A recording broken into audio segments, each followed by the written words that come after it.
Big hello to everyone and welcome to PW Only IAS. Guys, in the previous session, we were talking about the basics of climate change, where we have seen what exactly is the climate change and what is the difference between climate change and global warming, and what can be the major impact of the climate change on this planet Earth. As we are facing some extreme weather events, Delhi की smoke को देख लीजिए, सहारा में rainfall को देख लीजिए, Dubai में floods को या केन्या में फ्लड्स को या टाइफून्स इन दी चाइना साउथ चाइना सी, ये सारे वो इवेंट्स हैं जो सिर्फ और सिर्फ क्लाइमेट चेंज के द्वारा ड्रिवन है. Now what has happened is we need to take care of these events. Climate change को रोकने के लिए ग्लोबल लेवल पे बहुत प्रयास किए गए. आज की जो ये क्लास है, आप जो हमारी बुकलेट पढ़ रहे हैं उसके अंदर बहुत ही कॉम्प्रिहेंसिवली तरीके से इसे मेंशन किया गया है. But for our exam perspective, what I have done a beautiful job for you is I have invested my time for you people and have made some basic criterias जो कि हमें जरूरी है जानने क्लाइमेट चेंज को लेकर. पिछली class के अंदर हमने ये जाना था कि क्लाइमेट चेंज को करने वाले जो ग्रीन हाउस गैसेस हैं या ग्रीन हाउस इफेक्ट हैं, उनमें कुछ गैसेस आती हैं. उन गैसेस को हम देखें तो that is carbon dioxide, methane, nitrous oxide, hydrofluorocarbon, perfluorocarbon और सल्फर हेक्साफ्लोराइड. और इन सबको अरेंज किया गया है इनके बढ़ते ग्लोबल वार्मिंग पोटेंशियल के अनुसार. जैसे जैसे आप कार्बन डाइऑक्साइड से सल्फर हेक्साफ्लोराइड तक आएंगे, जो कार्बन डाइऑक्साइड से सल्फर हेक्साफ्लोराइड तक का सफर है वो बहुत ही खतरनाक होगा, क्योंकि सल्फर हेक्साफ्लोराइड की जो ग्लोबल वार्मिंग पोटेंशियल है वो कार्बन डाइऑक्साइड से अराउंड 24,000 गुना ज्यादा है. 23,900 स्पेसिफिकली अगर हम बात करें. तो ये वो प्रोस्पेक्ट है जिससे हमें पता लगा कि इन गैसेस को अब हमें कर्ब करना चाहिए. जब हम इन गैसेस को कर्ब करने की बात करते हैं, तब उसके लिए हमने ये भी देखा था कि हमें सोर्सेज पता होने चाहिए. तो I have mentioned this in the previous class और उसके शॉर्ट नोट्स मैंने आपके लिए यहां पे बना दिए हैं. अब इन शॉर्ट नोट्स को देखने के बाद अब बारी आती है कि हम इन पूरे के पूरे जो गैसेस हैं इनको कैसे क्या करने वाले हैं, इस पूरे एटमॉस्फेयर से रिमूव करने वाले हैं. इसके लिए इंटरनेशनल कोलैबोरेशन की आवश्यकता है. उस इंटरनेशनल कोलैबोरेशन के लिए शुरुआत होती है 1968 के अराउंड. रेचल कार्सन ने एक बुक लिखी जिस बुक का नाम था the silent spring. The silent spring book ने ये पूरी दुनिया को बताया कि कैसे हम इस पूरे इन्वायरमेंट को केमिकल्स के माध्यम से खराब करते जा रहे हैं. These chemicals are responsible for the major changes that are taking place in our environment. इस बुक ने पूरी दुनिया का ध्यान आकर्षित किया. जब इस बुक ने पूरी दुनिया का ध्यान आकर्षित किया तो 1972 में सबसे पहले स्वीडन के शहर स्टॉकहोम के अंदर, मैं इस पूरे के पूरे चैप्टर को आपको वन पेजर नोट्स में प्रोवाइड करने की कोशिश करूंगा एक टाइमलाइन के माध्यम से. फिर आप कुछ भी पढ़ लीजिएगा, आपको सब समझ में आएगा, because everything can not be covered under the sun. इसीलिए यहां पे आपको जो बेसिक अंडरस्टैंडिंग चाहिए वो मैं प्रोवाइड करके जाऊंगा. स्टॉकहोम कॉन्फ्रेंस हुई और ये स्वीडन के शहर स्टॉकहोम में हुई, और इस कॉन्फ्रेंस की जो डेट थी वो थी 5 जून, यानी कि 5 जून 1972 को. 5 जून, अब आपको सिग्निफिकेंस समझ में आ गया होगा कि आजकल 5 जून वर्ल्ड इन्वायरमेंट डे के नाम से मनाया जाता है. और ये वर्ल्ड इन्वायरमेंट डे इसीलिए है क्योंकि पूरी दुनिया सबसे पहले 5 जून को स्वीडन के शहर स्टॉकहोम में मिलती है और एक कॉन्फ्रेंस करती है. इस कॉन्फ्रेंस का नाम था UNCHE, united nation conference on human and environment. Human and environment. इस कॉन्फ्रेंस के रिजल्टेंट के रूप में एक बहुत ही इंपॉर्टेंट बॉडी का गठन होता है और वो होता है यूनेप. इस कॉन्फ्रेंस के रिजल्ट के रूप में यूनाइटेड नेशन एनवायरमेंट प्रोग्राम, मैं पूरे नाम बोल रहा हूं, आप अपने नोट्स के अंदर लिख सकते हैं और देख भी सकते हैं, बट यहां पे मैं सिर्फ इसको शॉर्ट में ही लिखूंगा क्योंकि बार बार हम इसे यूनेप ही बुलाएंगे. यूनेप का गठन होता है 1972 में. 1972 से पहले इन्वायरमेंट कभी भी एक स्टेक होल्डर नहीं था पॉलिसी मेकर्स के लिए, बट अब इन्वायरमेंट को एक तवज्जो दी जाने लगेगी. और अगर ऐसा होगा तो हमें एक ऐसी बॉडी का क्रिएशन चाहिए था जो कि इस दुनिया के अंदर इन्वायरमेंट से रिलेटेड जो भी प्रोस्पेक्ट्स हैं उनको केटर करे. जैसे कि क्लाइमेट चेंज हो गया, बायोडाइवर्सिटी लॉस हुआ, डेजर्टिफिकेशन की समस्या हुई, वेदर इवेंट्स का इरेटिक होना हुआ, फॉरेस्ट का कंजर्वेशन हुआ। ये सारी समस्याओं को एक साथ एक बॉडी के नीचे देखा जाएगा, वो होगी United Nation environment programme, UNEP. इस संस्था का निर्माण जब किया गया तो उसके लिए ये बोला गया कि ये पूरी दुनिया को ओवरलुक करने वाली है as far as environment is concerned. और यही वो संस्था है जो बहुत सारी रिपोर्ट्स भी पब्लिश करती है। यहां पे आपके प्रीलिम्स के प्रोस्पेक्ट्स कवर होंगे। इन रिपोर्ट्स को अगर आप देखेंगे तो पहली रिपोर्ट जो यहां पे पब्लिश की जाती है वो है emission gap report. Emission gap report, ये जो रिपोर्ट है ये भी पब्लिश की जाती है किसके द्वारा? यूनेप के द्वारा। Second is adaptation gap report. Adaptation gap report का मतलब ये है कि जो भी हमने सारे के सारे स्टेप लिए हैं क्लाइमेट चेंज को रोकने के लिए, उसमें क्या गैप है। Third, global environment outlook report. जो ग्लोबल एनवायरनमेंट का आउटलुक लेना है, पूरे विश्व का जो एनवायरनमेंट है उसका हमें आउटलुक चाहिए, वो वाली रिपोर्ट भी इसके द्वारा इशू की जाएगी। Then triple emergency report.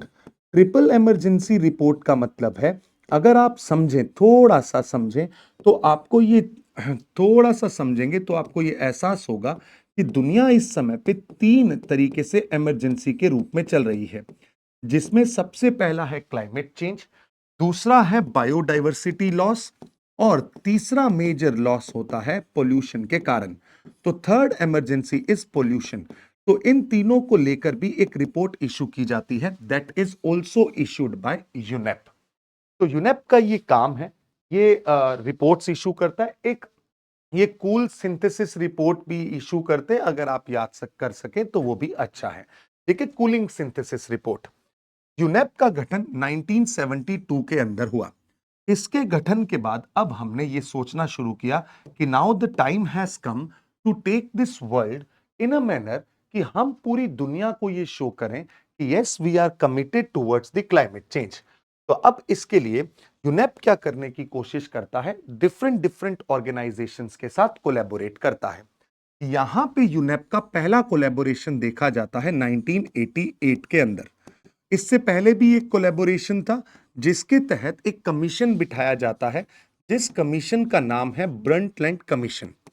Brundtland commission जब आता है तब इस कमीशन की रिपोर्ट आती है 1987 में। 1987 में इसकी जो रिपोर्ट आती है, उस रिपोर्ट के अंदर सबसे पहली बात और सबसे पहली बार सस्टेनेबल डेवलपमेंट का इस्तेमाल किया जाता है। क्योंकि आप देखेंगे यहां पे जब भी हम डेवलपमेंट करते हैं तब उस डेवलपमेंट के अंदर एनवायरनमेंट का डिग्रेडेशन होता है। इसे हम एक कीवर्ड के रूप में यूज करते हैं, that is development dilemma. Development dilemma ये कहता है कि आप एक तरफ से इंडस्ट्रियल डेवलपमेंट करें, दूसरी तरफ से एनवायरनमेंट हार्म होगा, तो हम क्या करें, एनवायरनमेंट को बचाएं या डेवलपमेंट करें, दोनों ही जरूरी हैं। इस सिनेरियो में आप देखते हैं कि ब्रंटलैंड कहता है, ये रिपोर्ट कहती है कि सस्टेनेबल डेवलपमेंट की ही बात की जाए।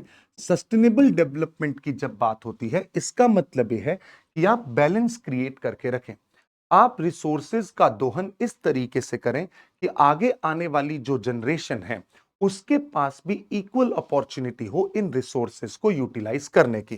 तो सस्टेनेबल डेवलपमेंट के अंदर आपको यहां पे, इस सस्टेनेबल डेवलपमेंट के अंदर आपको यहां पे सबसे इंपॉर्टेंट जो प्रोस्पेक्ट दिखाई देगा वो होगा इंटरजनरेशनल इक्विटी का। इंटरजनरेशनल इक्विटी का इंटरजनरेशनल इक्विटी का मतलब यह है कि आप आगे आने वाली जनरेशन के लिए भी एक इक्विटी तय कर रहे हैं, उनको भी इक्वल चांस दे रहे हैं, अपॉर्चुनिटीज दे रहे हैं कि वो भी इन रिसोर्सेज का दोहन इक्वली कर सकें। यह होता है सस्टेनेबल डेवलपमेंट, जो 1987 में सबसे पहले ब्रंटलैंड के द्वारा बताया गया। 1988 के अंदर यूनेप क्या करता है, डब्ल्यूएमओ के साथ मिलके एक संस्था का गठन करता है जिसे बोला जाता है आईपीसीसी।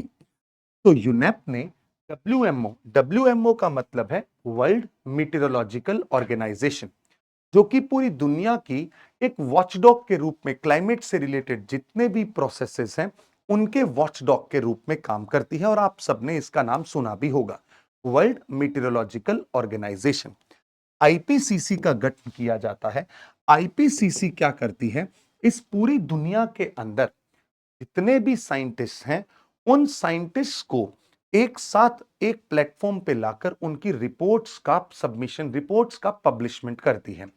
बेसिकली आईपीसीसी क्या करेगी, कुछ assessment reports, ARS assessment reports, इनको पब्लिश करती है।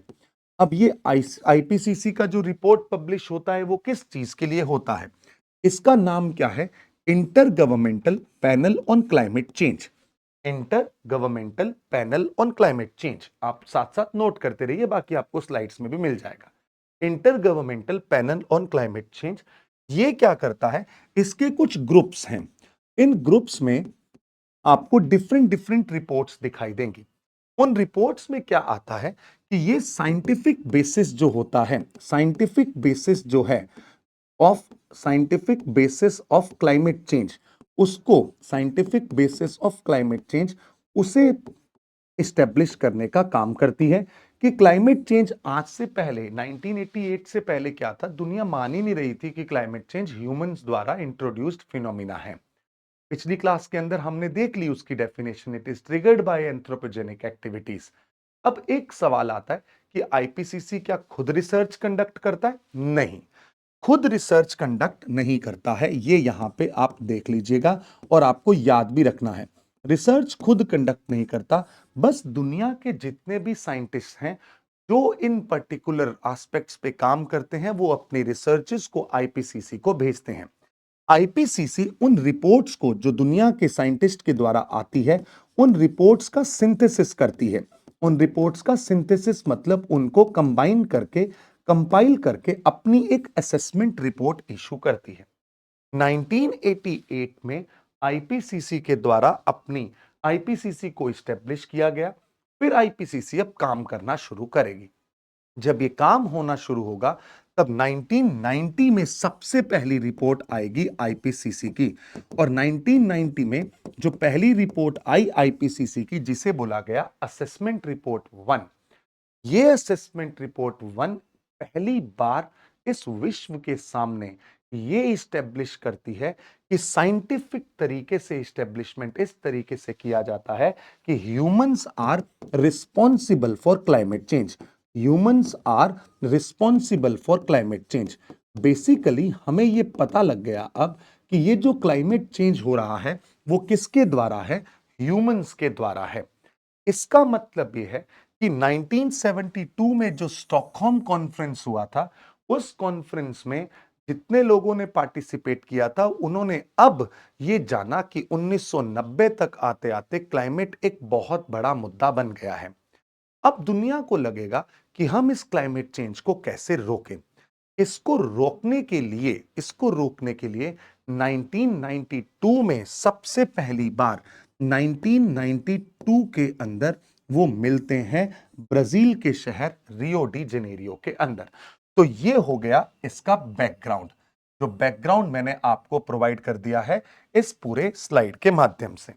अगली स्लाइड में मैं 1992 से आगे की कहानी कैरी करूंगा। 1992 में सबसे पहली बार 1992 में सबसे पहली बार रियो डी जेनेरियो के अंदर पूरा विश्व एक साथ एकत्रित होता है। उस कॉन्फ्रेंस को नाम दिया गया रियो अर्थ समिट। इस कॉन्फ्रेंस को क्या नाम दिया गया, रियो अर्थ समिट। रियो अर्थ समिट का मतलब यह है कि आप अर्थ को क्यों शामिल कर रहे हैं, क्योंकि पूरा विश्व आया है। रियो क्यों है, क्योंकि रियो डी जेनेरियो में हुआ। इस कॉन्फ्रेंस का नाम क्या था, इस कॉन्फ्रेंस का नाम था UNCED, united nation conference on environment and development. जिसकी बात मैं आपसे कर भी रहा था कि there is a development dilemma, कि अगर हम डेवलपमेंट करते हैं तो जो हमारे इन्वायरमेंटल रिसोर्सेज हैं उनका एक्सप्लॉयटेशन होता है, उस एक्सप्लॉयटेशन को भी आप रोकना चाहते हैं। So united nation conference on environment and development, Rio earth summit. जब इस रियो अर्थ समिट का आप बहुत ही इंपॉर्टेंट सिग्निफिकेंस देखेंगे तो यहां से सारे नेगोशिएशन स्टार्ट होते हैं।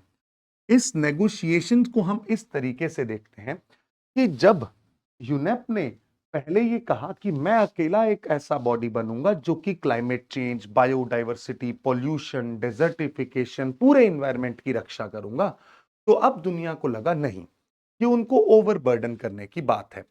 हम अब दो चीजें चाहते हैं, one is sustainable development, second is to fight against various emergencies across the globe. जब हम सस्टेनेबल डेवलपमेंट से फाइट करना चाहते हैं तो उसके लिए भी कुछ करेंगे, और बाकी हम क्या करेंगे, जो इमरजेंसीज हैं जैसे कि climate change, biodiversity loss, desertification, उनके लिए भी एक अलग मैकेनिज्म तैयार करेंगे। दिस यूएनसीडी रिजल्टेड इनटू, इसका रिजल्ट क्या हुआ, दिस रिजल्टेड इनटू, पूरा विश्व जो यूनाइटेड नेशन का भाग है वो इसने यहां पे पार्टिसिपेट किया। इसके अंदर 3 रिपोर्ट्स निकल के आती हैं, और यहां पे आते हैं 3 कन्वेंशन, यहां पे आते हैं 3 कन्वेंशन। जब हम 3 रिपोर्ट्स की बात करते हैं तो पहली रिपोर्ट यहां पे आई, that is termed as Rio declaration, that is Rio Declaration. Second report here is the Agenda 21, Agenda 21, and third here is the Forest Principle, Forest Principle. अब आप इनको थोड़ा सा ध्यान से समझें। कोई भी अगर समिट होता है तो उस समिट के अंदर जब वो खत्म होता है तो सब लोग मिलके एक डिक्लेरेशन तय करते हैं कि हाँ, ये हमारी सहमति है और हम इस पे साइन कर रहे हैं। ये जो तीनों रिपोर्ट्स हैं, ये तीनों रिपोर्ट्स पे, इन तीनों रिपोर्ट्स में आप एक चीज देखेंगे, ये नॉन लीगली बाइंडिंग है। मतलब ये है कि आप साइन कर रहे हैं, इसका मतलब ये नहीं है कि आपने अगर इनको फॉलो नहीं किया तो आपके ऊपर पेनल्टी लगेगी। लीगली बाइंडिंग नहीं है, बाइंडिंग नहीं है, बट ये रिपोर्ट्स आई जो आपके ऊपर एक मोरल ऑब्लिगेशन, मोरालिटी इस्टेब्लिश करते हैं कि आपको फाइट करना है क्लाइमेट चेंज से, या बाकी जो भी जिन चीजों के रिलेटेड ये रिपोर्ट है। रियो डिक्लेरेशन, एजेंडा 21 और फॉरेस्ट प्रिंसिपल। जब हम रियो डिक्लेरेशन की बात करते हैं तो this Rio declaration is in relation to the sustainable development. ये सबसे पहली बार ये पूरा का पूरा जो डेवलपमेंट है वो किसके लिए, ये डिक्लेरेशन है वो किसके लिए बात करता है, सस्टेनेबल डेवलपमेंट के लिए बात करता है। इसका मतलब ये हुआ कि यहां पे ये इस्टेब्लिश किया गया कि सस्टेनेबल डेवलपमेंट करने के लिए कौन से प्रिंसिपल्स होंगे जिनको फॉलो किया जाएगा। Fair enough, principles of sustainable development.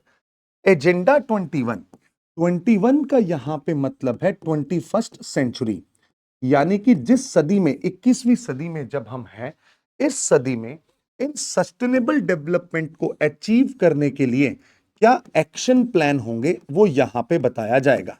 Agenda set करेंगे, एक्शन प्लान सेट करेंगे, स्ट्रेटजी बनाएंगे, पॉलिसीज बनाएंगे, कोलैबोरेशन करेंगे कि हम सस्टेनेबल डेवलपमेंट के इन सिद्धांतों के आधार पे कैसे इस डेवलपमेंट को हम धरातल पर उतार सकते हैं।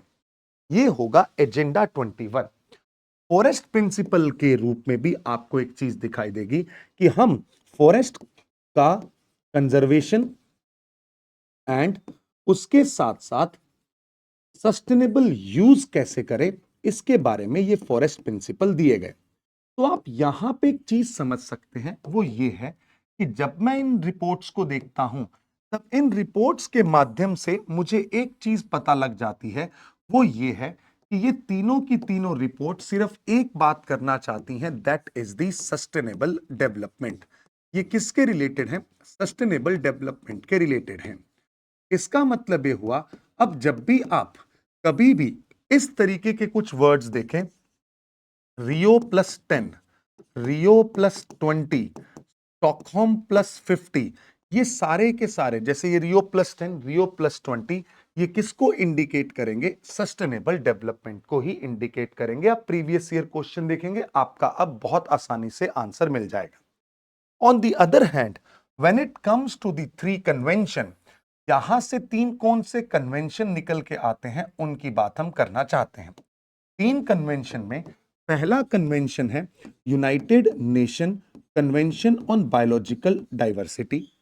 सेकेंड कन्वेंशन है united nation convention to combat desertification, और थर्ड कन्वेंशन है united nation framework convention on climate change. I hope आप सब लोगों को इन तीनों के बारे में कुछ ना कुछ तो आइडिया होगा ही, इसीलिए मैंने इनके शॉर्ट नेम्स यहाँ पे लिखे हैं, राइट। बाकी स्लाइड्स में मेंशन है जैसा कि मैं बता चुका हूं, अदरवाइज मैं आपको ना शॉर्ट नोट्स में प्रोवाइड नहीं कर पाऊंगा इतनी सारी इंफॉर्मेशन। अब ये वाला जो कन्वेंशन है, this convention is for climate change. अगर ये क्लाइमेट चेंज के लिए है तो अब हम इसी कन्वेंशन के अंदर सारी बातें करने की कोशिश करेंगे। जो भी हमने पहले यूनेप को देखा, तो यूनेप सारी चीजें किसके अंडर कर रहा है, सब कुछ, एवरीथिंग इज अंडर द सन। अब कन्वेंशन बना दिए इन्होंने अलग अलग। अलग अलग कन्वेंशन बनाने का मतलब यह है कि इस माध्यम से आप यहां पहुंच पाएंगे कि क्लाइमेट चेंज के जो भी एस्पेक्ट हैं, क्लाइमेट चेंज के जो भी एस्पेक्ट हैं वो आप यूएनएफ ट्रिपल सी के अंडर करेंगे। बायोडायवर्सिटी के जो भी एस्पेक्ट है वो सीबीडी के अंदर करेंगे और डेजर्टिफिकेशन के सीसीडी के अंदर। ठीक है, सीसीडी मतलब कैफे कॉफी डे नहीं है ना, United nation convention to combat desertification, climate change. अब यूएनएफ ट्रिपल सी एक ऐसी बॉडी बनेगी जो कि आपको यहां पे 1992 में डेवलप होती हुई दिखाई देगी। यूएनएफ ट्रिपल सी ये एक ऐसा कन्वेंशन हुआ जो कि सबसे पहले तो मैं एक बात बता देता हूं, कन्वेंशन का मतलब क्या होता है। कन्वेंशन क्या होता है, किसी भी एक लार्ज मुद्दे पे उसके लिए एक ऑब्जेक्टिव सेट किया जाता है कि हाँ, हम अगर क्लाइमेट चेंज को देख रहे हैं तो कैसे इस क्लाइमेट चेंज को हम कर्ब करने वाले हैं, क्या है उसका मुद्दा, क्या है उसका ऑब्जेक्टिव। यहां पे क्लाइमेट चेंज को अगर आप कर्ब करना चाहते हैं, खत्म करना चाहते हैं, रोकना चाहते हैं, मिटिगेट करना चाहते हैं, तो आप ये जानेंगे कि आपको ग्रीन हाउस गैस के जो एमिशन हैं, इन ग्रीन हाउस गैस के एमिशंस को क्या करना पड़ेगा, स्टेबलाइज करना पड़ेगा। If you will stabilise the greenhouse gas emissions, जब आपने ग्रीन हाउस गैस एमिशंस को स्टेबलाइज कर दिया इन एटमॉस्फेयर, इसका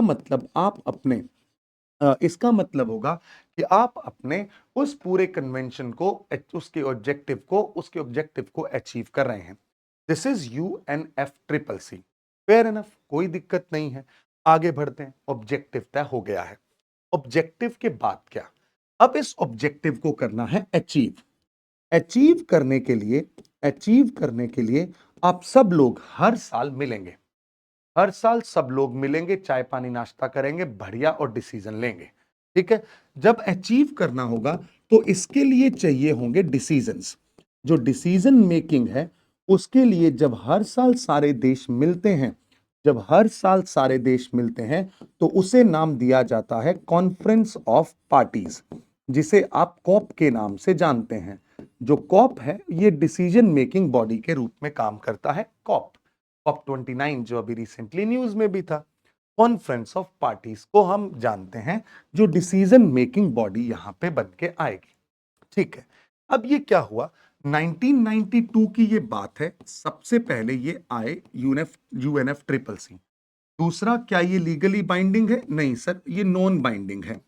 नॉन बाइंडिंग है, बट इसके अंदर कुछ ऐसी चीजें हो सकती हैं जो कि बाइंडिंग हो। ठीक है, कोई बात नहीं। अब सर इसको आगे कैसे अचीव करना है, इसको अचीव करने के लिए हमने क्या किया, अब मैं अगली स्लाइड पे आता हूं ताकि यूएनएफ ट्रिपल सी से हम यहां पे लिख देते हैं, और यहां पे लिख देते हैं टू बी कॉन्टिन्यूड। अब यहां से ये कॉन्टिन्यूड होगा, देखते हैं कैसे। अब हमने यूएनएफ ट्रिपल सी का पहला कन्वेंशन देखा, वो हुआ जिसे आप बोलते हैं कॉप 1। पहली बार कॉप 1 हुआ 1995 में, और ये हुआ जर्मनी के शहर बर्लिन में, और इससे कुछ रिजल्ट नहीं निकला, तो हमारे किसी काम का नहीं है। 96 में मिले, कुछ नहीं, चाय पानी नाश्ता किया, आगे बढ़ गए। अब मिलते हैं ये तीसरी बार जब ये मिलते हैं तो ये मिलते हैं कॉप 3 में 1997 में, और मिलते हैं ये जापान के शहर क्योटो के अंदर, और यहां से एक प्रोटोकॉल निकल के आता है जिसे आप क्योटो प्रोटोकॉल के नाम से जानते हैं।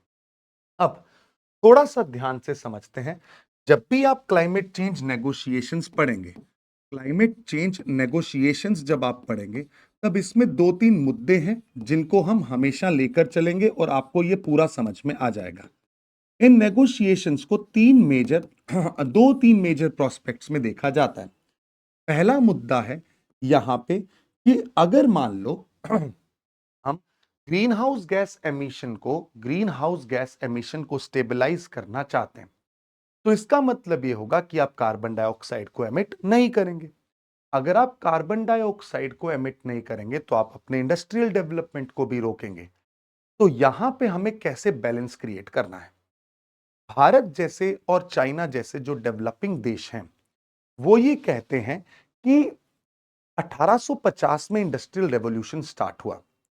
उस इंडस्ट्रियल रेवोल्यूशन को डेवलप्ड नेशन ने करना स्टार्ट किया और उन्होंने तब से ग्रीन हाउस गैस का एमिशन किया। हम तो बेचारे 1950 के बाद कुछ इंडस्ट्री लगाए हैं। तो इस पूरे के पूरे जो कार्बन का स्पेस है, उसके अंदर हमारा तो योगदान बहुत ही कम रहा है ना। तो हमें अब इंडस्ट्रियल डेवलपमेंट करने देना चाहिए। और अगर इससे क्लाइमेट चेंज होता है तो हमें चाहिए पैसा। तो नेगोशिएशन में सबसे पहली चीज जो हमेशा सामने निकल के आएगी, that would be climate finance.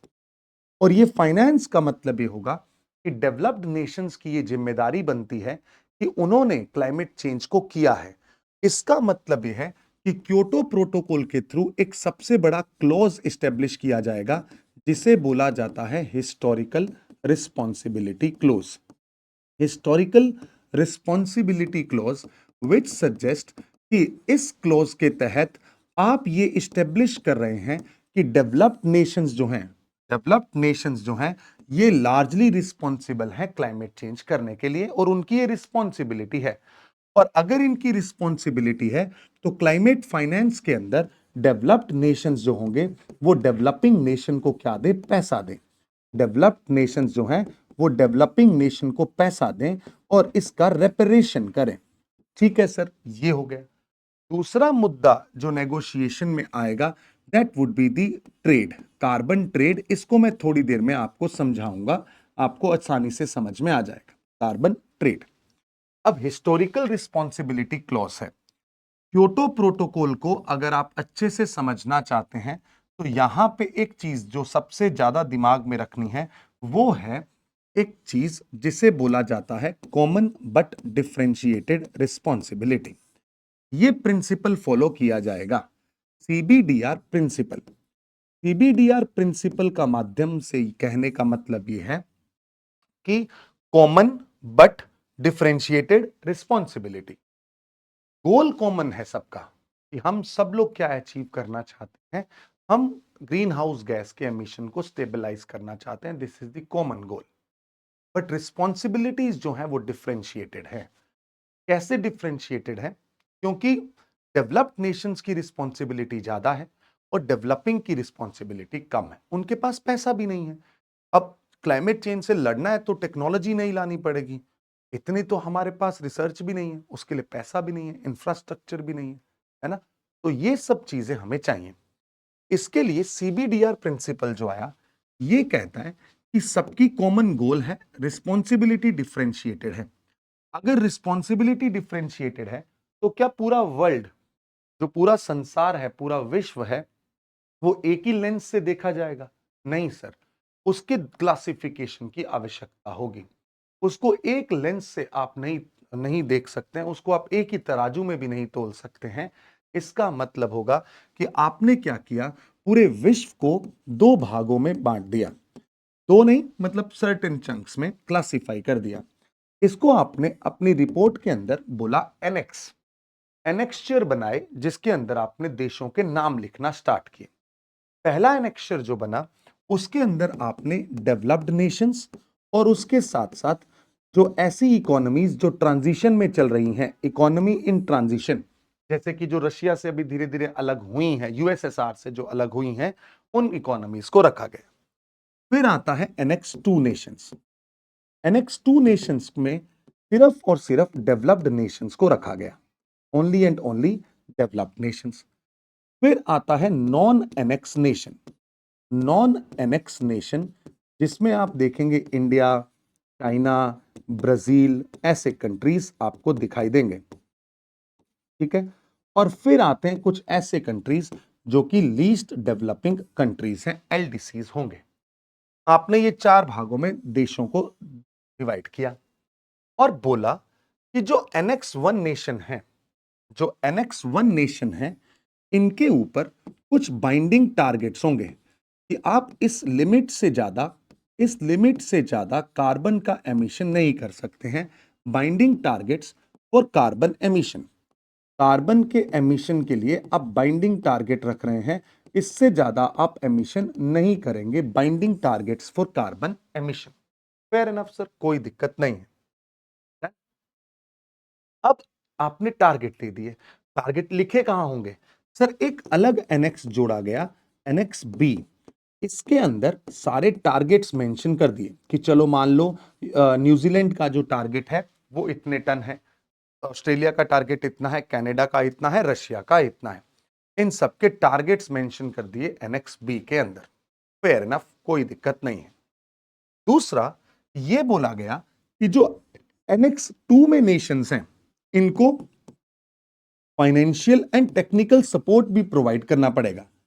ये जो एनेक्स बी नेशंस हैं, एनेक्स टू नेशंस हैं, इनको फाइनेंशियल एंड टेक्निकल सपोर्ट देना पड़ेगा, और वो भी किन्हें? नॉन एनेक्स और एलडीसी कंट्रीज को, क्योंकि ये बेचारे ऐसे हैं जिनके पास ना पैसा है ना टेक्नोलॉजी है। तो इनको लगेगा कि यार क्या हो गया, हमारे साथ तो गड़बड़ हो गई है ना, ना टेक्नोलॉजी है ना पैसा है। इस सिनेरियो के अंदर हम ये देखते हैं कि जो एनेक्स टू नेशंस हैं, उनके ऊपर रिस्पॉन्सिबिलिटी बढ़ गई। क्यों रिस्पॉन्सिबिलिटी बढ़ी? क्योंकि इनके ऊपर है हिस्टोरिकल रिस्पॉन्सिबिलिटी का क्लोज, इनके ऊपर है हिस्टोरिकल रिस्पॉन्सिबिलिटी का क्लोज। यहां तक सारी कहानी समझ में आ गई। बट आप खुद समझो, ये कहानी है 1997 की, जब क्योटो के अंदर ये मिलते हैं, मिल के ये डिसाइड करते हैं कि हम डेवलप्ड नेशंस को जिम्मेदार ठहराएंगे और इन डेवलप्ड नेशंस को बोलेंगे कि आप लोग, ये डेवलप्ड नेशंस को बोला जाएगा कि आप लोग रिस्पॉन्सिबल हो और डेवलपिंग नेशन की एक तो फाइनेंस के थ्रू और टेक्निकल सपोर्ट के थ्रू सहायता करो, और खुद अपने एमिशंस को रोको, और उनके लिए तुम्हें हम टारगेट देंगे। अगर आप इन टारगेट्स को ब्रीच करोगे तो आप पे पेनल्टी लगेगी। इसका मतलब ये हुआ, ये जो प्रोटोकॉल था, इस प्रोटोकॉल को हम लीगली बाइंडिंग प्रोटोकॉल के नाम से जानते हैं। ये लीगली बाइंडिंग होगा। ये ऐसा नहीं है कि आप ये सोच लें कि अगर आपने नहीं फॉलो किया तो आप पे पेनल्टी नहीं लगेगी, पेनल्टी लगेगी। ठीक है, अब आपको सुधरना पड़ेगा, अपने एमिशंस को कम करना ही पड़ेगा। डन, कोई दिक्कत नहीं है, यहां तक सब कुछ सही था। अब एक बात बताओ, क्या डेवलप्ड नेशंस को यह अच्छा लगेगा? बिल्कुल भी नहीं। वो नहीं मान रहे हैं, मान ही नहीं रहे हैं भाई। जब वो नहीं मानते, तब उनको मनाने के लिए कुछ, जिसको हम बोलते हैं ना कि हम उनको कुछ अपीज कर रहे हैं, उनको कुछ ऐसा माध्यम दिखा रहे हैं इंसेंटिवाइजेशन का कि वो मोटिवेट हो जाएं और इसको मान लें। मुझसे क्लासेस में किसी ने सवाल पूछा कि सर हम उनको मना क्यों रहे हैं? मैं कहता हूं कि बच्चा, पैसा उन्हीं के पास है ना, फाइनेंशियल सपोर्ट उन्हीं के पास है, टेक्नोलॉजी उनके पास है, उनके पास अच्छा इंफ्रास्ट्रक्चर है जिससे वो पूरे के पूरे विश्व को सपोर्ट कर सकते हैं इस क्लाइमेट चेंज से लड़ने में। तो इसका मतलब ये हुआ, अब हमारे पास ये रिस्पॉन्सिबिलिटी आ गई कि हम डेवलप्ड नेशंस को मनाएं, ये माने, बट इतनी जल्दी नहीं। इनको मानने में लगे 8 साल। बट उसको जब साल लगे तब ये क्यों माने, उसको हम अभी देखने की कोशिश करते हैं विद वेरी ब्यूटीफुल प्रोस्पेक्ट, जिसको मैं यहां पे लिखना चाहता हूं। This is the another prospect which is coming out of the Kyoto protocol, जिसको बोला गया फ्लेक्सिबल मार्केट मैकेनिज्म। ये जो फ्लेक्सिबल मार्केट मैकेनिज्म है, इसके थ्रू इनको बोला गया कि रुको भाई, तुम्हें हम एक काम करते हैं, ऐसा तरीका बताते हैं कि आप क्लाइमेट को भी बचा लो और थोड़ा सा पैसा भी कमा लो। ये कहते हैं कि भाई जब हम क्लाइमेट को बचाएंगे तो पैसा कैसे कमा सकते हैं, क्योंकि हमारी इंडस्ट्री नहीं लगेगी। तो इसको बोला गया रुको, let us tell you one thing. यहां पे आपको हम ट्रेडिंग का ऑप्शन देते हैं, जैसे हमारे शेयर मार्केट है वैसे ही यहां पे आपको ट्रेडिंग का ऑप्शन देते हैं। सर कैसी ट्रेडिंग? सर आपको दो तरीके की ट्रेडिंग देंगे। One will be termed as offset trading and second will be termed as emission trading. ठीक है सर, ऑफसेट ट्रेडिंग और एमिशन ट्रेडिंग। डन, बहुत बढ़िया। ठीक है, कोई दिक्कत नहीं है। कैसे होगी सर ये ट्रेडिंग? इनको समझाया गया, बेटा समझो। देखो, तुम्हें एक बढ़िया ऑप्शन दे रहे हैं। मान लीजिए इस ऑफसेट ट्रेडिंग के अंदर दो लोग हैं, दो तरीके हैं। एक को बोला जाता है क्लीन डेवलपमेंट मैकेनिज्म, CDM। एक को बोला जाता है जॉइंट इंप्लीमेंटेशन, JI। मैं आपको एग्जाम्पल दे रहा हूं, उस एग्जाम्पल से आपको सब चीजें समझ में आ जाएंगी। एग्जाम्पल नंबर 1, मैं कहता हूं यहां पे एक नेशन है जो कि NX1 नेशन है, यानी कि NX1 नेशन यानी कि डेवलप्ड या EIT। उसको बोला गया कि आपका बाइंडिंग टारगेट जो है वो 100 टन है। 100 टन आपका बाइंडिंग टारगेट है। ये NX1 नेशन है, NX1 नेशन है। ठीक है, और एक ऐसा नेशन है जिसको आप बोलते हैं non annex nation, non annex nation. और ये यहां पे बोला गया कि जो एनेक्स नॉन एनेक्स नेशंस हैं या LDCs हैं, इनके ऊपर कोई बाइंडिंग टारगेट्स नहीं है, क्योंकि ये कहते हैं कि भाई हमने तो सब कुछ खराब किया नहीं, खराब तो इन्होंने किया है, तो हमारे ऊपर टारगेट क्यों? क्योंकि हम तो गरीब हैं, हमें पहले डेवलप होने दो, हमें फूड सिक्योरिटी इंश्योर करने दो, हमें अपने जो गरीबी है उसका उन्मूलन करने दो, फिर उसके बाद क्लाइमेट भी बचा लेंगे। तो आप उसके लिए हमें पैसा दे दो, हमें इंडस्ट्रियल डेवलपमेंट भी करने दो। ठीक है, NX1 को बोला गया कि आपके पास 100 टन का ही कोटा है। NX1 देश को लगता है कि यार ऐसा हो सकता है कि अगर मान लो मैंने ज्यादा इंडस्ट्रियल डेवलपमेंट किया तो मेरा एमिशन भी ज्यादा हो जाएगा। जब एमिशन ज्यादा हो जाएगा, मान लो मेरा एमिशन मेरे को लग रहा है कि 50 यूनिट ज्यादा हो गया, तो मैं क्या करता हूं, एक ऐसा देश हूं जो कि नॉन एनेक्स नेशन के अंदर जाता हूं और एक रिन्यूएबल एनर्जी प्रोजेक्ट लगा देता हूं। रिन्यूएबल एनर्जी प्रोजेक्ट मतलब एक सोलर पावर प्लांट लगा दिया। जब मैंने सोलर पावर प्लांट लगाया ना बच्चे, तब उससे क्या खूबसूरत चीज पता लगी। मैंने यहां पे एमिशन को, कार्बन डाइऑक्साइड के एमिशन को क्या किया, कट कर दिया। मान लो मैंने मेरे सोलर पावर प्लांट से 30 कार्बन टन का, 30 टन ऑफ कार्बन डाइऑक्साइड क्या हो गया, कम हो गया। तो मैं क्या करूंगा, ये देश इस देश को क्या इशू करेगा, इस देश को इशू करेगा क्या, एक सर्टिफिकेट, एक सर्टिफिकेट इशू करेगा।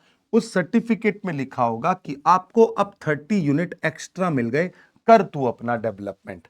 तो इससे क्या हुआ, आपने जो 30 यूनिट एक्स्ट्रा किया वो इवेंचुअली कहीं ना कहीं पे कम हो गया, तो आपने ग्रीन हाउस गैस के एमिशन को स्टेबलाइज कर लिया।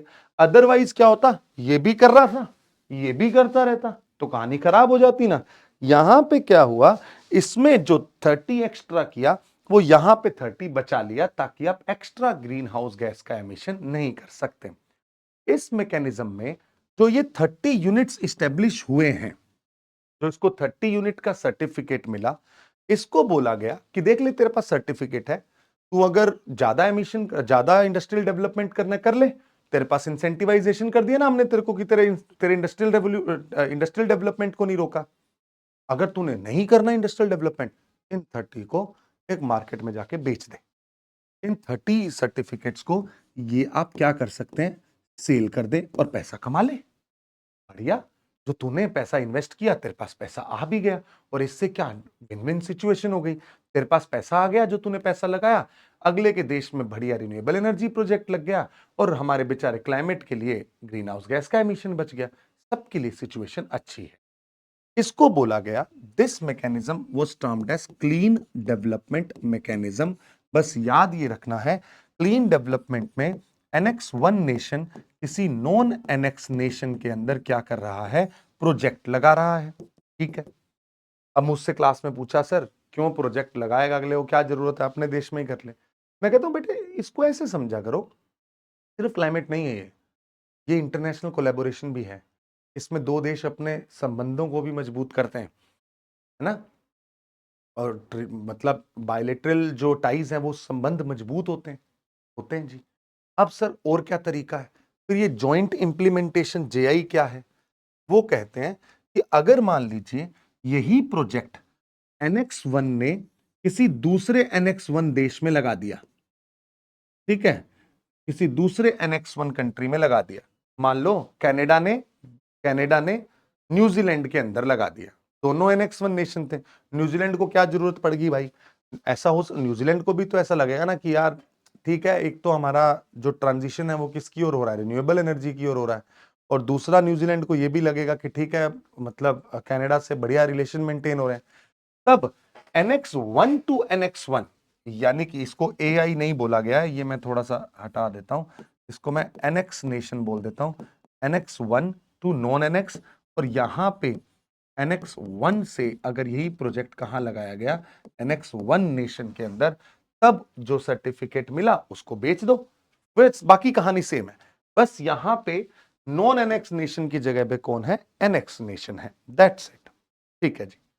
अब सर फिर ये ऑफसेट हो गया, इसका ऑफसेट नाम क्यों दिया गया? सर जो एक्स्ट्रा कार्बन का एमिशन हो रहा था, एक्स्ट्रा कार्बन का एमिशन जो हो रहा था, कहां से? डेवलपिंग नेशन से, उसको हमने क्या कर दिया? ऑफसेट कर दिया, उसको हमने सिंक कर दिया, इसीलिए इसे ऑफसेट ट्रेडिंग का नाम दिया जाता है। सर एमिशन ट्रेडिंग क्या है? एमिशन ट्रेडिंग में बोला गया, अब एग्जाम्पल नंबर 2 यहां पे देखते हैं, एग्जाम्पल नंबर 2 जिससे थोड़ा और अच्छे से समझ में आएगा। एग्जाम्पल नंबर 2 कहता है, मान लीजिए ये एक NX1 नेशन है, NX1 नेशन, ये भी एक NX1 नेशन है, ठीक है। इन दोनों को बोला गया कि भाई दोनों का 100 टन ही लिमिट है। NX1 नेशन को लगा भाई इस बार तो प्रोडक्शन ज्यादा हो गया और इतना अमाउंट जो है वो एक्स्ट्रा होगा, दिस इज एक्स्ट्रा एमिशन, और अगर एक्स्ट्रा एमिशन कर दिया तो पेनल्टी लगेगी।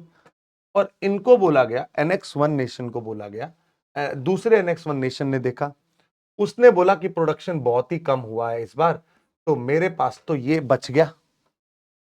अब ये बच गया तो ये कहता है कि यार एक तो डेवलपमेंट नहीं हुआ, ये बच गया कार्बन, जो ये बचा हुआ कार्बन है ये इनका क्या है? क्रेडिट है। इसी को बोला जाएगा कार्बन क्रेडिट। इसको क्या बोल दिया इन्होंने? Carbon credit.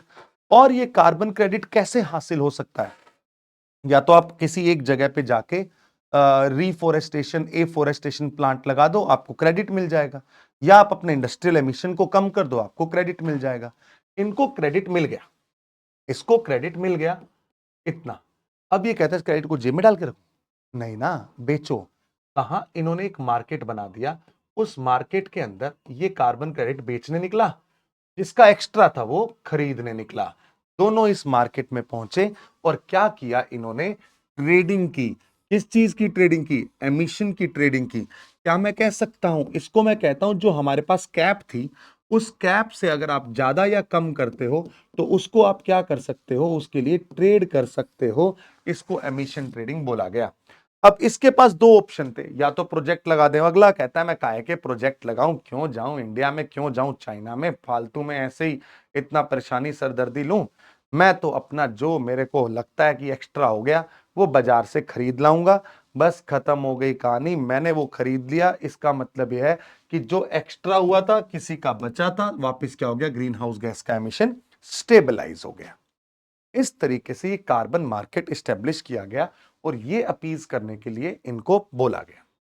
जब क्योटो प्रोटोकॉल के तहत ये तीन मैकेनिज्म स्टेब्लिश हुए, तब इसके साथ साथ अब ये लोग माने, 2005 में माने, और 2005 में मानने के बाद 2007 में आता है बाली के अंदर एक मीटिंग, जिससे एक एक्शन प्लान निकल के आता है, जिसे बाली एक्शन प्लान कहते हैं।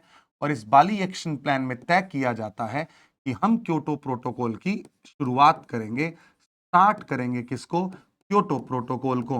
11 साल से लटक रहा था बेचारा, क्या ही हम, और 20-30 साल से तो मेरे को लगता है कि हम पढ़ रहे होंगे, 20-30 तो नहीं, ज्यादा हो गया, खैर 2010 में तैयारी किया था, 14 साल हो गए तब पढ़ा था, और आज तक चल रहा है। 1997 में स्टार्ट हुआ था, आज तक चल रहा है ना। 2007 हो गए, करो, स्टार्ट करो। तो फिर बोला गया एक काम करते हैं, इस क्योटो प्रोटोकॉल के दो कमिटमेंट पीरियड रखते हैं। कमिटमेंट पीरियड का मतलब क्योटो प्रोटोकॉल को दो हिस्सों में, दो पीरियड्स के अंदर खत्म किया जाएगा। पहला पीरियड होगा 2008 से 2012 का, और दूसरा पीरियड होगा 2013 से 2020 का, 2013 से 2020 का। 2008 से 2012 का पीरियड है, इसे कमिटमेंट पीरियड 1 बोला जाएगा और इसका टारगेट रखा जाएगा कि 1990 के अंदर जो आईपीसीसी की रिपोर्ट आई उसमें जो कार्बन डाइऑक्साइड का जो एमिशन का लेवल बताया गया उसको बेस लेवल रख के हम 2012 तक 5% कार्बन डाइऑक्साइड का एमिशन क्या करेंगे, कम करेंगे। 5% कार्बन डाइऑक्साइड के एमिशन को कम करना है 1990 के बेस लेवल को मानते हुए, और यहां पे हम टारगेट को अचीव करने के लिए निकल पड़े। 2007 गया, 2008 गया। अब जब ये अचीव कर रहे थे तब इनको याद दिलाया गया, बेटा सुनो मेरी बात, आपको कुछ पैसा भी तो देना है। आपने कार्बन ट्रेड तो स्टेब्लिश कर लिया, बट आपको कुछ पैसा भी तो देना है। तो इन्होंने बोला क्योटो प्रोटोकॉल में जो ये मार्केट बना है, मान लो किसी ने किसी को बेचा, जैसे आप अपना शेयर बेचते हैं तब उस पर टैक्स लगता है ना, सिक्योरिटी ट्रांजैक्शन टैक्स, है ना। तो वो जो टैक्स होगा उस टैक्स का पैसा जाएगा किसी एक फंड में, और एक फंड स्टेब्लिश कर दिया जिसका नाम दे दिया अडेप्टेशन फंड, अडेप्टेशन फंड। और ये फंड में बोला गया कि डिफरेंट गवर्नमेंट, कुछ अलग ऑर्गेनाइजेशंस और उसके साथ साथ शेयर ऑफ प्रोसीड, जो भी प्रोसीड्स हैं किसकी, प्रोसीड्स ऑफ ट्रेडिंग, जो ट्रेडिंग का प्रोसीड्स है उसका कुछ शेयर, कुछ परसेंटेज आपको कहां डालना पड़ेगा, इस फंड में डालना पड़ेगा। मान लो मेरे 2 लाख रुपए में बिका कार्बन, तो मुझसे बोला गया 10% टैक्स है भैया, 20,000 रुपए इस फंड में डाल दो, डाल दिए जी, खत्म हो गई कहानी। इस फंड को इस्तेमाल किया जाएगा for the adaptation measure in adaptation measures in developing nations, in developing nations. ठीक है सर, ये भी हो गया done, dusted, in developing nations. Okay, fair enough. Now what has happened, developing nations में इनको यूज किया जाएगा, फेयर इनफ, अडेप्टेशन फंड आ गया। अब कहानी आगे बढ़ती है और इसको मैंने आपके लिए भी, इसके लिए भी एक समाधान ढूंढा है। इन सब के लिए ये सारी चीजें जो मैंने बोली हैं वो आपको यहाँ पे दिखाई दे जाएंगी। NX1, NX2, non NX emission trading, project based trading. अब आता है बाली एक्शन प्लान। 2009 में ये मिलते हैं कोपेनहेगन के अंदर। 2009 में, 2008 से स्टार्ट हो चुका है, 2009 का वक्त आया, कोपेनहेगन में मिलते हैं और नए क्लाइमेट ट्रीटी के लिए बात करने की कोशिश करते हैं, बट वो फेल हो जाती है। हो ये रहा था 2008 में बड़े जोरों शोरों से स्टार्ट तो कर दिया, डेवलप्ड नेशन को लगने लगा भाई फंस गए। क्यों फंस गए? क्योंकि अब हमें अपने इंडस्ट्रियल डेवलपमेंट को रोकना पड़ेगा, पोटा है भाई, कैसे कर दें, कैसे ये धुआं उड़ा दें। तो इसके लिए उन्होंने सोचा कि नहीं भैया, अब नहीं, अब नहीं होगा, नहीं होगा, नहीं होगा, बहुत सारा बवाल हुआ, पर नई ट्रीटी पे पहुंचने की कोशिश कर रहे थे बट फेल हो गए। यहां पे डेवलपिंग नेशंस ने बोला कि भाई आपको कुछ पैसा भी देना पड़ेगा हमें। तो सबसे पहले कोपेनहेगन के अंदर एक फंड की शुरुआत होने की कोशिश की जाती है और बोला जाता है कि आप हमें अब ये मान के चलो कि $2 बिलियन दोगे 2020 तक, $2 बिलियन 2020 तक अगर आप ये दोगे तब हम मान जाएंगे। इससे आपको एक फंड की शुरुआत होती हुई दिखाई देती है, एंड दैट फंड इज, इसके बाद का जो फंड है क्लाइमेट फाइनेंस के लिए कोपेनहेगन के अंदर। अब मैं इसको थोड़ा सा यहां पे लेके चल रहा हूं।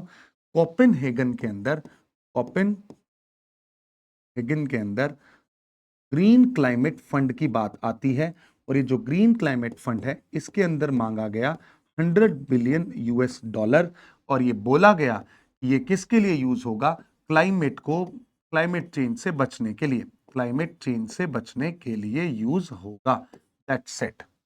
और कौन देगा, डेवलप्ड नेशन। किसको देंगे, डेवलपिंग नेशंस को देंगे।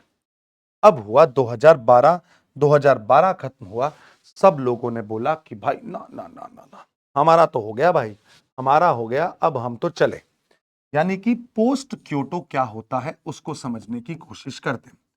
पोस्ट क्योटो डेवलपमेंट, अगर हम protocols, post Kyoto protocol development देखते हैं तो बेसिकली ये देखा गया कि 2013 में सेकंड कमिटमेंट पीरियड स्टार्ट होना था, बट सेकंड कमिटमेंट पीरियड जो कमिटमेंट पीरियड था, कमिटमेंट पीरियड जो सेकंड कमिटमेंट पीरियड था, ये भी क्या हो जाएगा, कमिटमेंट पीरियड नंबर 2। इसकी शुरुआत होनी थी, बट ये कभी स्टार्ट हुआ नहीं। ये स्टार्ट नहीं हुआ, क्यों नहीं हुआ? Russia, Canada, New Zealand, Australia, New Zealand, Australia, ये सब कहां चले गए? इन सब ने कनाडा, ऑस्ट्रेलिया, इन सब ने विड्रॉ कर लिया इस पूरे के पूरे चैनल से। इन सब ने विड्रॉ कर लिया पूरे चैनल से। ठीक है सर। जब इन्होंने विड्रॉ कर लिया तो दुनिया फिर सकते में आ गई कि अब क्या करें भाई, ये तो बावले हो गए। हाँ, और 2011 से बोल रहे हैं कि भाई अब नहीं, हम नहीं कर सकते, नहीं होगा हमसे। अब ये 2013 में जो समिट हो रहा था, ये 2013 में जो समिट हो रहा था, ये हो रहा था वर्साओ के अंदर। वर्साओ के अंदर जब ये समिट हो रहा था, तब एक और देश निकल के आए, कुछ वल्नरेबल नेशंस जिनको हम स्मॉल आइलैंड डेवलपिंग स्टेट्स कहते हैं, जैसे कि वनुआतू आइलैंड है ना, ये आइलैंड्स वगैरह निकल के आए। ये कहते भाई हमें एक और फंड बना के पैसा दो। कहते कौन सा फंड? कहते तुम्हारी वजह से हमारा लॉस हो गया है और उसका जो डैमेज है वो तुम्हें देना पड़ेगा और उसके लिए आप पैसा दो, क्योंकि भाई क्लाइमेट चेंज तुम कर रहे हो, डूब हम रहे हैं, मोलदीव डूब रहा है, मॉरिशस डूब रहा है, सी लेवल राइज हो रहा है, हमारे जैसे छोटे छोटे आइलैंड कहां जाएंगे? ना पैसा है, ना हमारे पास कोई टेक्नोलॉजी है, और हमने ना ग्रीन हाउस गैस का एमिशन किया। 1% ग्रीन हाउस गैस का एमिशन है, 99% हमारे आइलैंड डूब रहे। तो आप हमें पैसा दो, अब उस फंड को स्टेब्लिश करो। तो सबसे पहले वनुआतु वर्साओ के अंदर लॉस एंड डैमेज फंड की बात हुई, और यह भी बात पता लग गई कि भाई कमिटमेंट पीरियड 2 तो शुरू नहीं हो रहा है। इससे पहले इनको पता लग गया था कि नहीं होने वाला ही। ठीक है, तो इन्होंने सोचा कि अब आगे क्या किया जाए। एक साल के अंदर इसके बाद अगला कॉप होता है, 2014 का वक्त आता है, और 2014 में जो समिट होती है वो होती है लीमा, यानी कि पेरू के अंदर। लीमा समिट के अंदर एक नया नया ही अतरंगी विचार आता है, और उस अतरंगी विचार को बोला जाता है इंटेंडेड नेशनली डिटरमाइंड कंट्रीब्यूशन का। ये कहते हैं कि डेवलप्ड नेशन के अभी तक जो चल रहे थे विचार, वो ये कह रहे थे कि भाई हमारे ऊपर बाइंडिंग टारगेट क्यों है, हम नहीं लेंगे binding target. India is one of the largest emitter, China is largest emitter, हमारे ऊपर बाइंडिंग टारगेट। उनको बोल रहे हो चलने दो काम, ऐसा नहीं हो सकता। It is nowhere possible, this is not possible, and we are not going to take binding targets. हो गई कहानी। अगर वो नहीं होंगे तो कैसे नेगोशिएशंस चलेंगे, ये सबसे बड़ी समस्या। तो ऐसा देखा गया कि इनको बोला गया कि चलो ठीक है, तुम बाइंडिंग टारगेट मत लो, बाइंडिंग टारगेट मत लो, आप एक काम करो, अपने देश के intended intended nationally determined contribution, nationally determined contribution, मतलब ये है कि आप कितना एमिशन करने वाले हैं, कंट्रीब्यूशन, आप कितना एमिशन करने वाले हैं, उसकी एक लिस्ट बना के हमें दे दो। ठीक है, उसका तुम्हारा क्या कंट्रीब्यूशन होगा क्लाइमेट चेंज को करने के लिए, वो दे दो। इसमें आपको बाइंडिंग टारगेट्स नहीं बना रहे, हम आपको इसके लिए वॉलेंटरी बोल देते हैं, वॉलेंटरी कर दिया, और यहां पे बाइंडिंग टारगेट को हटा दिया गया, नॉन बाइंडिंग टारगेट बना दिए गए, नॉन बाइंडिंग टारगेट। और हर देश को बोला गया कि आप एक काम करो कि आप अपने अपने आईएनडीसी दो। सबने आईएनडीसी देने शुरू किए। स्विट्जरलैंड देश बना जिसने पहले अपना आईएनडीसी दिया, स्विट्जरलैंड ने पहले अपना आईएनडीसी दिया, फर्स्ट बना जिसने आईएनडीसी दे दिया।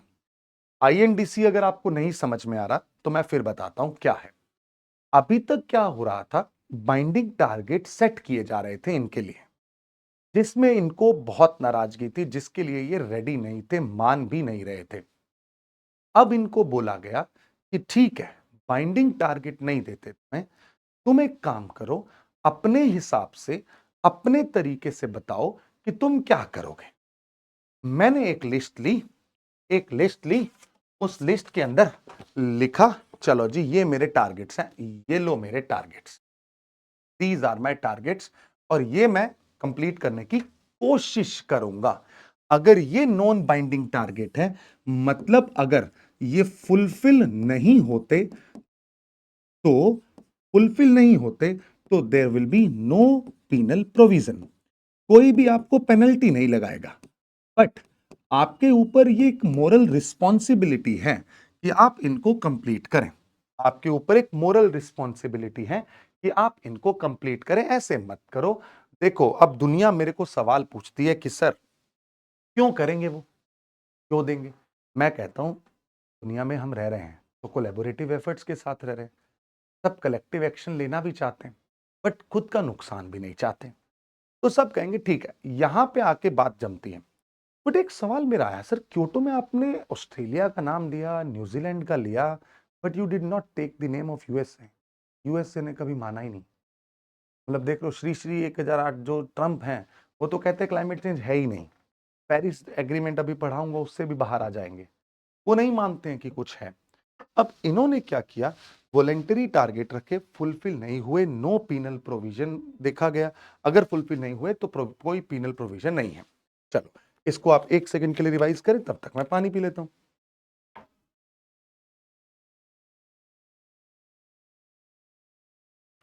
चलिए अब क्या होगा, लीमा में बोला कि सब अपने आईएनडीसी दो, देशों ने अपने आईएनडीसी दिए और यह डिसाइड किया कि हम 2015 में पेरिस में जब मिलेंगे, पेरिस में जब मिलेंगे तब हम 21वीं बार मिलेंगे, COP21 होगी, और उसके बाद हम डिसाइड करेंगे what to do what to do after 2020।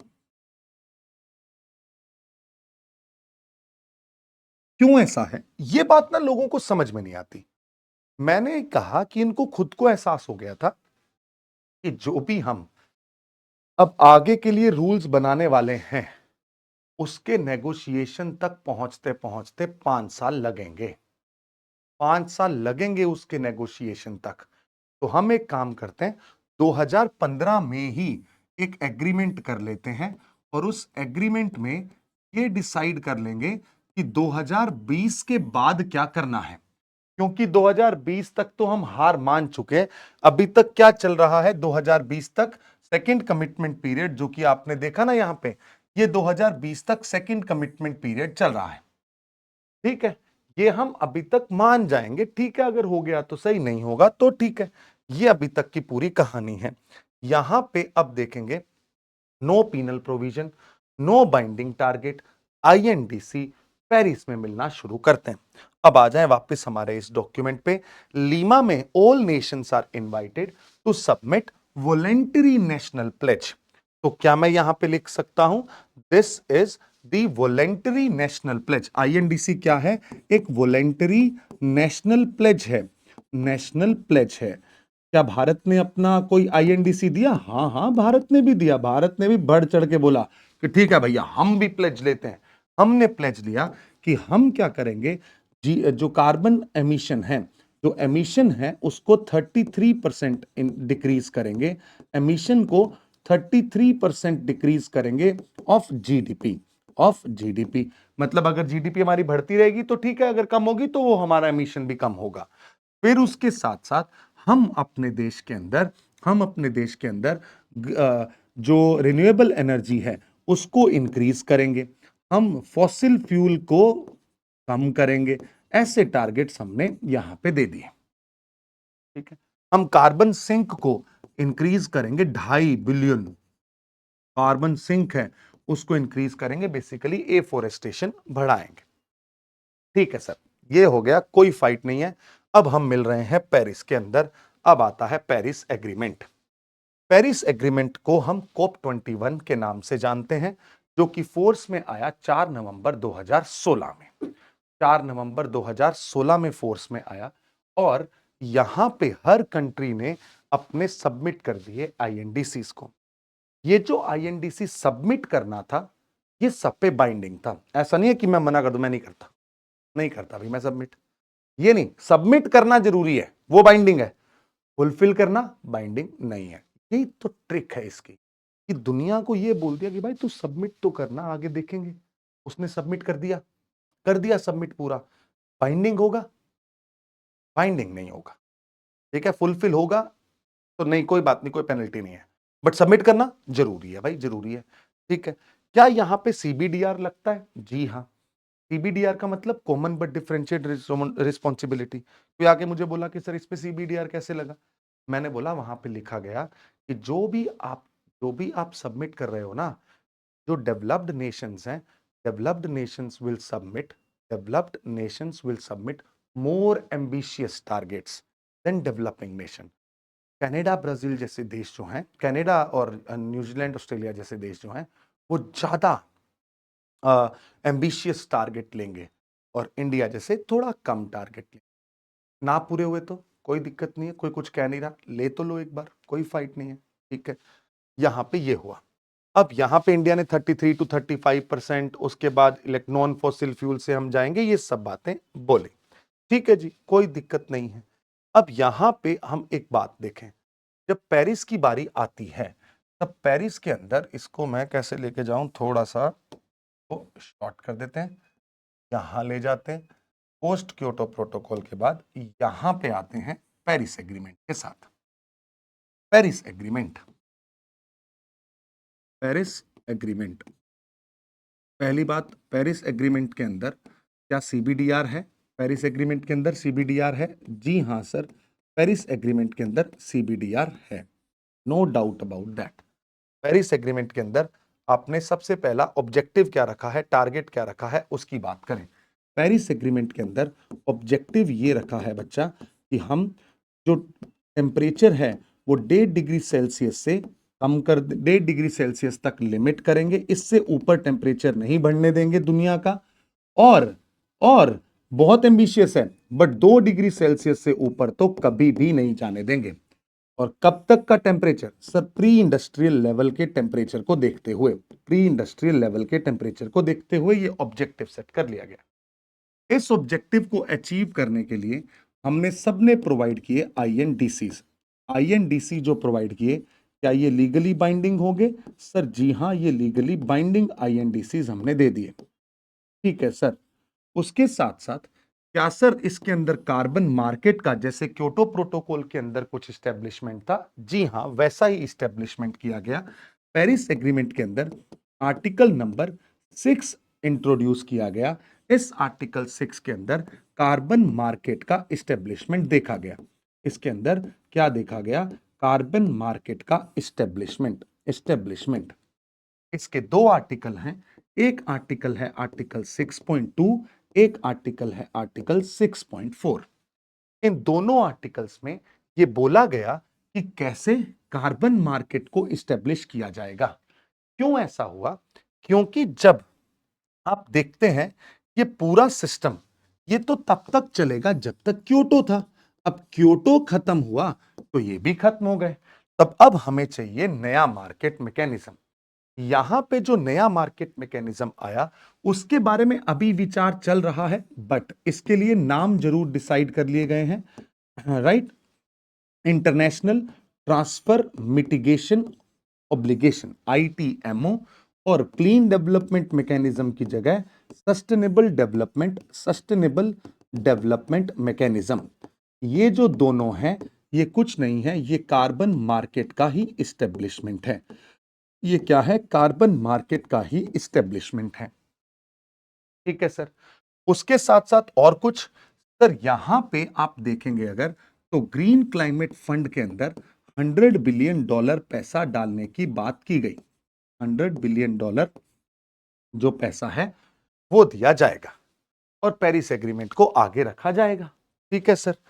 फिर पेरिस एग्रीमेंट को लेकर कुछ रूल बुक डिसाइड की जाएगी, इसकी कुछ रूल बुक होंगी, और जो ये रूल बुक होगी ये भी बाइंडिंग होगी सब पे। इन रूल्स को मानना पड़ेगा और उसके हिसाब से ही सारा काम चलेगा, ठीक है सर। आईएनडीसी क्या होंगे? लीगली बाइंडिंग, सबमिट करने। आईएनडीसी का जो सबमिशन है वो क्या है? लीगली बाइंडिंग है, और आईएनडीसी जो हैं ये मोर एम्बिशियस होंगे किसके? डेवलप्ड नेशंस के, more ambitious of developed Nations.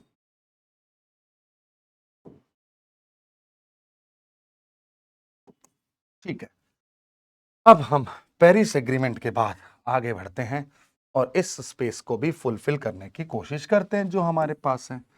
अब यहां पे अब हम लेटेस्ट अगर बात करें तो कार्बन मार्केट मैकेनिज्म से पहले एक समिट हुआ, that was in Katowice summit. Katowice summit, यहां पे इसको थोड़ा सा छोटा रखते हैं, यहां पे कैटोवाइस समिट हुआ। ये जो कैटोवाइस समिट हुआ इसके अंदर पेरिस की रूल बुक फाइनलाइज की गई। रूल बुक फाइनलाइज की गई, रूल बुक क्या हो गई? फाइनलाइज हो गई।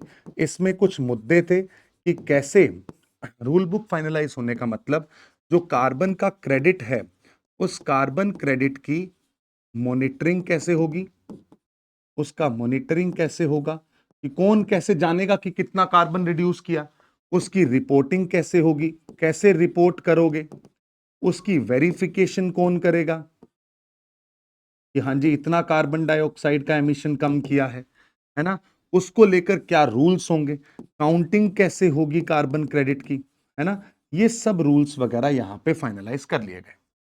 इसके बाद आगे बढ़ते रहे तो अब आया ग्लासगो का एक समिट, कॉप 26। कॉप 26 ये हुआ ग्लासगो के अंदर। मैं आपको पूरा का पूरा सिनेरियो बता चुका हूं, अब इससे ज्यादा किसी टीचर के लिए बताना मुश्किल है, बुक्स में बहुत कुछ लिखा है, आपको सब समझ में आ जाएगा।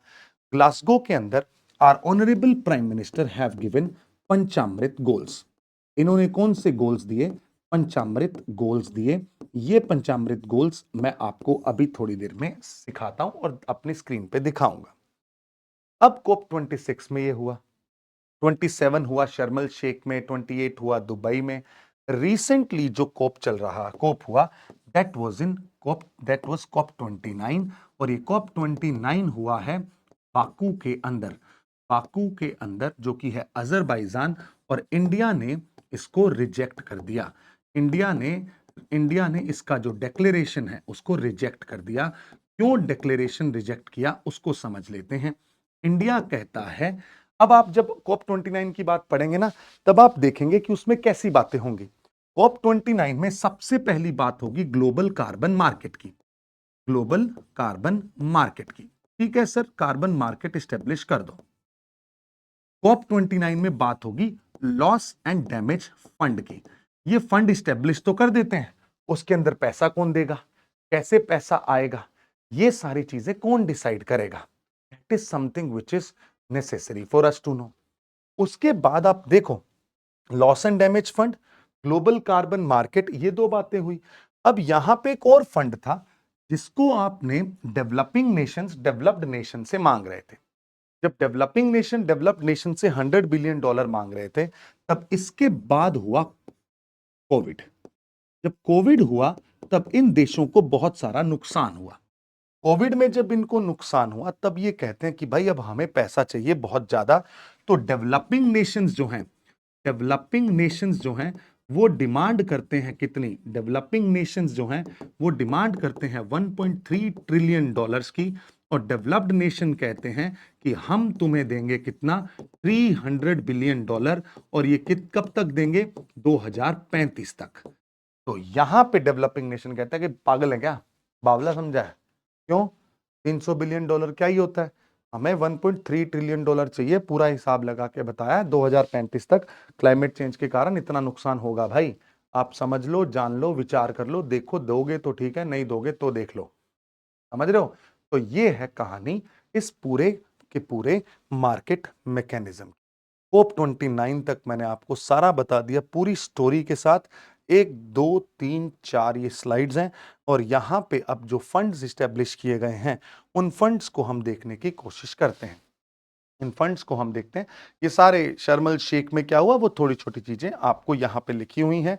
फर्स्ट असेसमेंट रिपोर्ट क्या हुई, दिस विल बी अपलोडेड। फिर यहाँ पे पेरिस एग्रीमेंट के अंदर जो फाइंडिंग्स हैं वो भी लिख दिया गया है।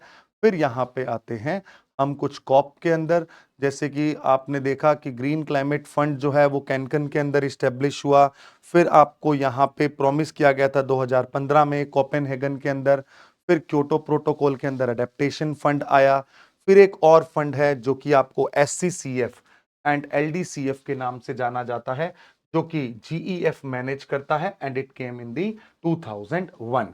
GEF, देखो अब कुछ फंड्स की बात कर लेते हैं, बिल्कुल सही है, that is climate finance. Climate finance के अंदर आपको क्लाइमेट इन्वेस्टमेंट फंड, पहला फंड दिखाई देता है, क्लाइमेट इन्वेस्टमेंट फंड, जो कि एक मल्टीलेटरल फंड है और G8 और G20 की रिक्वेस्ट पे 2008 में बनाया गया, जिसका मतलब है कि आप क्लाइमेट के क्षेत्र में इन्वेस्टमेंट करने के लिए एक फंड इस्टेब्लिश कर रहे हैं। Then we will have funds under UNFCCC।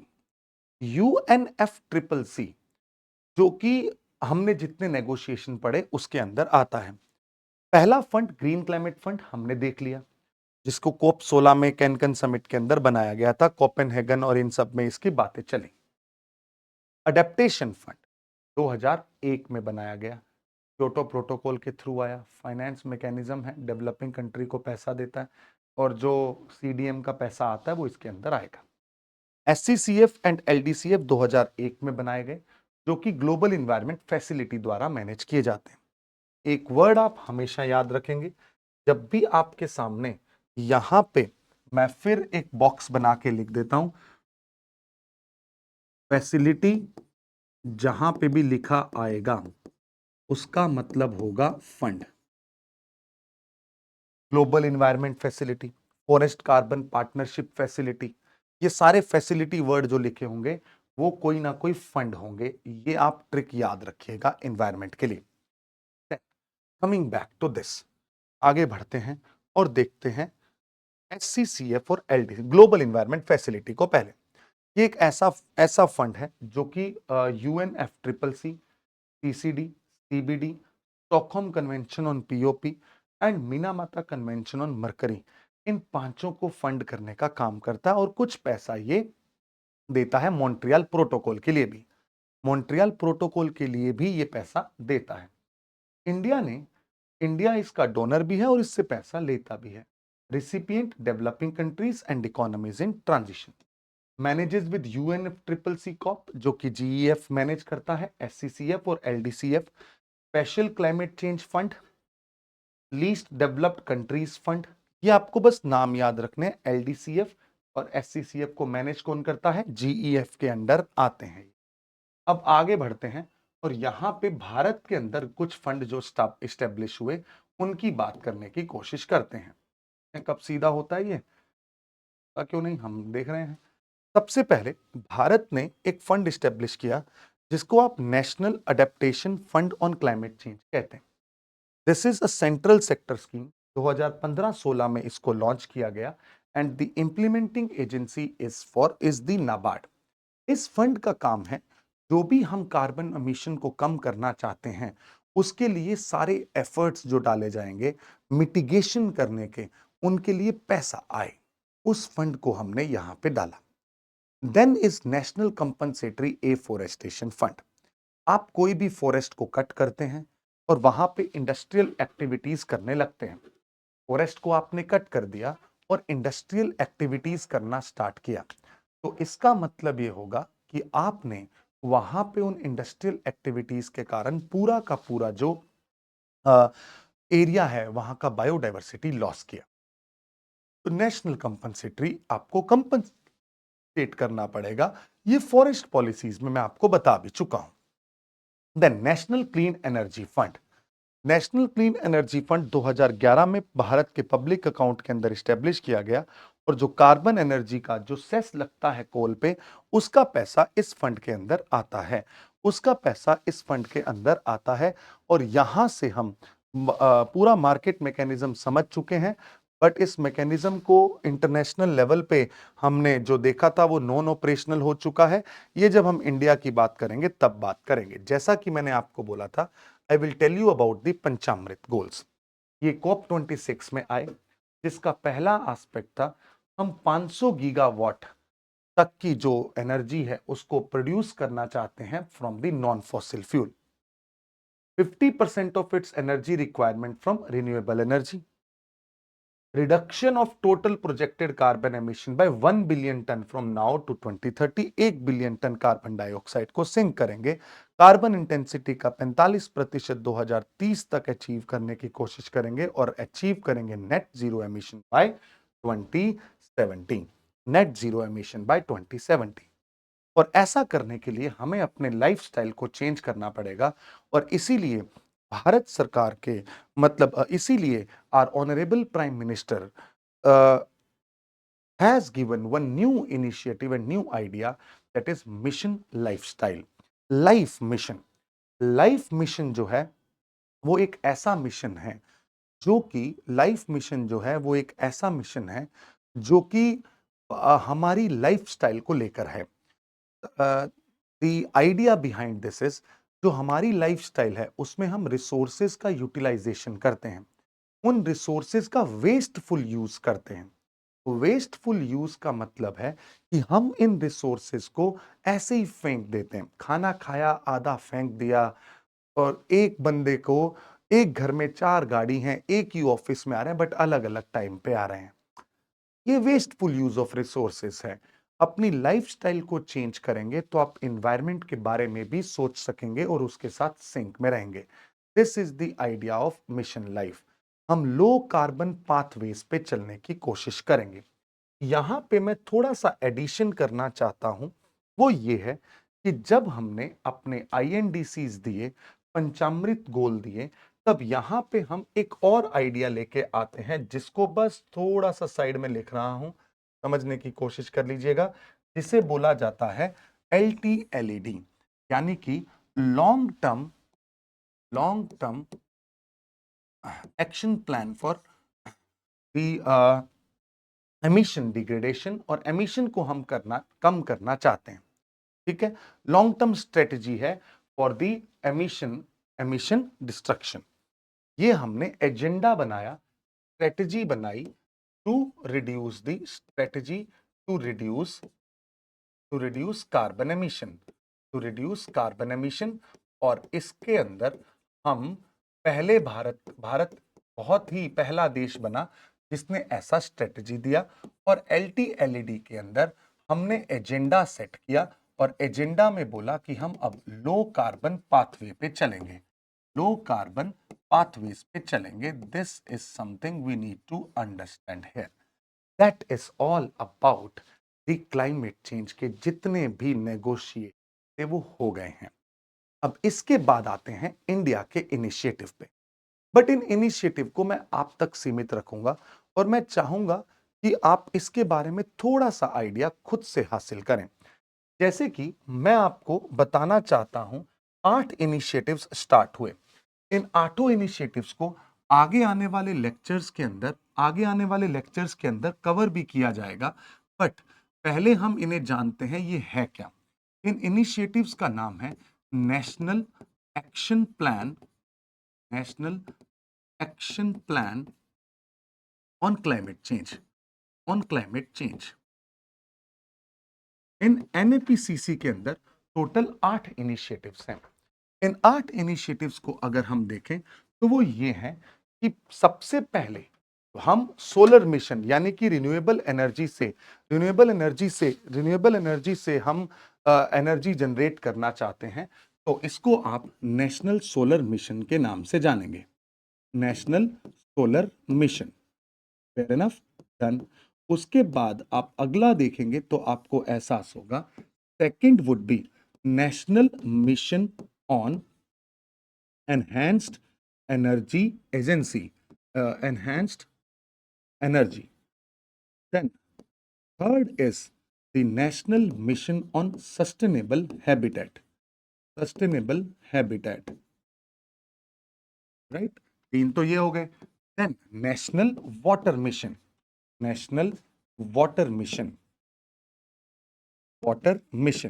ये है 4th mission। Then the 5th would be national mission on sustainable agriculture, national mission on sustainable agriculture। Then we will have National Mission on Green India, Green India Mission, जो कि 6th है. Then seventh would be the National Mission on Strategic Knowledge on climate change. This would be the 7th mission. And 8th is the National Mission to Secure Himalayan Ecosystem. Now you will see how I can remember these 8 missions, that too in one go. So there is a trick that I'm going to tell you here is, सबसे पहले you will see here, this is S, this is Enhanced Energy Agency E. Here you will have Habitat में H, then here you will have W, here you will have Agriculture का A, then Green India Mission का G. So it is nothing but Sehwag, right? So इससे आप 6 तो बहुत आसानी से याद रख सकते हैं. और Sehwag was famous for hitting sixes. तो सहवाग के 6 छक्के हैं. तो इसमें आप these are the 6 missions. K for knowledge and this E for ecosystem. So these are the 8 major missions.